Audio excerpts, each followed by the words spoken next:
안녕하세요. 여러분은 정치에 관심이 많으십니까? 아니면 무관심하십니까? 우리가 정치에 관심을 많이 가지든 적게 가지든 정치는 우리의 삶에 많은 영향을 미치고 있고 인류가 존재하는 한 정치는 계속될 것입니다. 따라서 오늘은 살았던 시대는 다르지만 만세의 사표인 공자는 정치에 대하여 어떻게 말했는지 알아보겠습니다. 논어에는 정치와 관련된 이야기가 많이 보이는데 대체로 세 가지 유형으로 나눌 수 있습니다. 첫째, 공자가 정치에 대해 직접 언급한 것입니다. 둘째, 당시의 군주들이 정치가 무엇인지 묻고 공자가 대답한 것입니다. 셋째, 공자의 제자들이 정치가 무엇인지 묻고 공자가 대답한 것입니다. 하나씩 살펴보겠습니다. 공자가 정치를 직접 언급한 부분은 정치에 대한 총론이라고 할 수 있는데 위정편에 이런 내용이 있습니다. 공자께서 말씀하셨다. 덕으로 정치를 하는 것은 비유컨대 북극성은 제자리에 있고 무별들이 그것을 둘러싸고 도는 것과 같다. 공자가 지향하는 정치는 덕치, 즉 예치였습니다. 법치는 법령을 정하고 법령을 위반하면 형벌을 내리는 정치이지만 예치는 예의범죄를 정하고 이를 위반할 때 도덕적으로 비난하는 정치입니다. 예치는 공자가 따르고자 했던 주나라의 통치 방식이었는데 예치가 법치보다 나은 이유를 공자는 이렇게 설명했습니다. 백성을 정령으로 이끌고 형벌로 다스리면 형벌을 면하려고만 하고 부끄러워하지 않는다. 백성을 덕으로 이끌고 예로 다스리면 부끄러워할 줄도 알고 잘못도 바로잡게 된다. 사람은 반드시 지켜야 할 도리가 있습니다. 그리고 법은 인간 생활의 모든 측면을 규율할 수 없습니다. 그래서 법은 도덕의 최소한이라는 말도 있습니다. 법률 준수만을 강조하다 보면 도덕적으로 비난받을 행위를 하고도 부끄러워할 줄 모르는 경우가 많은데 잘못을 저지르고도 법률에 죄명이 없다는 이유로 부끄러워할 줄 모르는 사람이 많은 사회는 분명 건전하지 못합니다. 통치자가 백성을 덕으로 이끌고 예로 다스리려면 어떻게 해야 할까요? 스스로 모범을 보여야 합니다. 공자는 예와 겸양으로 나라를 다스린다면 무슨 어려움이 있겠는가? 예와 겸양으로 나라를 다스리지 못한다면 예가 무슨 의미가 있겠는가? 라고 했고 윗사람이 예를 좋아하면 백성을 부리기가 쉬워진다 라고 했습니다. 또 군주의 바른 몸가짐을 강조하며 자기 자신이 바르면 명령하지 않아도 백성들이 행하고 자기 자신이 바르지 않으면 명령해도 따르지 않는다 라고 했습니다. 좌로편에는 이런 내용이 있습니다. 공자께서 말씀하셨다. 진실로 자신을 바르게 하면 정치를 하는데 무슨 어려움이 있겠는가? 자신을 바르게 하지 못하면 어떻게 다른 사람을 바르게 할 수 있겠는가? 공자는 그 지위에 있지 않으면 그 정사에 관여하지 않는다라고 했지만 제자를 가르치는 교육자이자 사상가로서 또 대부의 벼슬을 지냈던 정치가로서 천하의 도가 행해질 때와 도가 행해지지 않을 때를 비교하며 이렇게 말했습니다.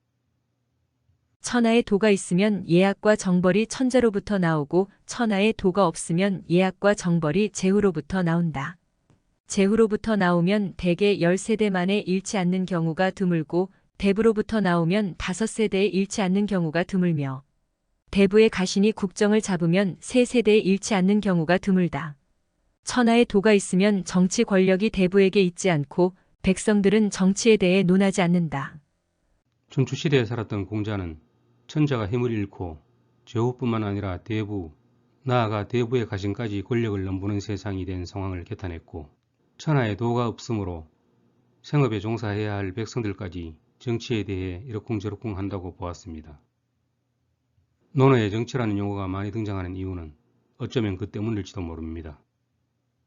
공자의 말처럼 여러 나라의 군주뿐만 아니라 공자의 제자들까지 정치가 무엇인지를 물었고 그때마다 공자의 대답은 조금씩 달랐습니다. 먼저 군주가 질문하고 공자가 대답한 내용부터 살펴보겠습니다. 노나라 애공이 어떻게 해야 백성들이 따르느냐고 묻자 공자는 정직한 사람을 등용해 그릇된 사람 위에 두면 백성이 따를 것입니다 라고 했습니다. 제나라 경공이 정치를 묻자 군주는 군주답고 신하는 신하다우며 부모는 부모답고 자식은 자식다워야 합니다 라고 대답했습니다. 노나라의 실권자인 개강자가 묻자 정치란 바르게 하는 것입니다. 그대가 바르게 하면 누가 감히 바르게 하지 않겠습니까? 라고 답했습니다. 초나라의 섭공이 묻자 가까이에 있는 사람을 기쁘게 하고 먼 곳에 있는 사람을 오게 해야 합니다. 라고 말했습니다. 다음은 안연편에 있는 대화입니다. 개강자가 정치에 대해 공자에게 물었다. 만약 무도한 자를 죽여서 도가 있는 대로 나아가게 하면 어떻습니까? 공자께서 대답하셨다. 그대는 정치를 하면서 어찌 죽이는 일을 하십니까? 그대가 선하고자 한다면 백성들도 선해질 것입니다. 군자의 덕은 바람이고 소인의 덕은 풀이어서 풀 위에 바람이 불면 반드시 옆으로 쓰러지게 되어 있습니다. 제자들이 정치를 물으면 공자는 좀 더 구체적으로 대답했습니다. 자공이 묻자 공자는 식량을 충분히 마련하고 군대를 강화하고 백성들이 믿도록 하는 것이라고 대답했습니다. 이 중에서 가장 중요한 것은 백성의 믿음이고 믿음이 없으면 나라가 존립할 수 없다고 했습니다. 자장이 묻자 어떤 직책에 있을 때에는 게으르지 않아야 하고 일할 때는 중심으로 해야 한다고 했고 자로가 묻자 먼저 솔선수범하고 백성들도 부지런하게 만들라 라고 했습니다. 종궁이 계시의 집사장이 되어 정치를 묻자 실무자가 먼저 일하도록 하고 작은 잘못은 따지지 말며 훌륭한 인재를 등용하라고 대답했습니다. 거보읍의 집사장이 된 자하가 묻자 이렇게 대답했습니다. 빨리 성과를 내려고 하지 말고 작은 이익을 보려고 하지 말라. 빨리 성과를 내려고 하면 목표에 도달하지 못하고 작은 이익을 보려 하면 큰 일을 이루지 못한다. 지금까지 공자가 말한 정치를 알아보았습니다. 공자는 예치를 강조했지만 예가 사치스럽거나 형식에 얽매여서는 안 된다고 보았습니다. 또 공자는 옛날부터 전해 내려온 예법에 얽매이거나 집착하지 않고 스스로 바람직하다고 생각한 예법을 따랐습니다. 자 한편에는 이런 내용이 있습니다. 공자께서 말씀하셨다. 삼배로 짠 의관을 쓰는 것이 예법에 맞지만 지금은 명주로 만들어 검소하다.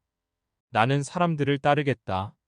마루 아래에서 절하는 것이 예법에 맞지만 요즘은 마루 위에서 절을 하는데 이것은 교만하다.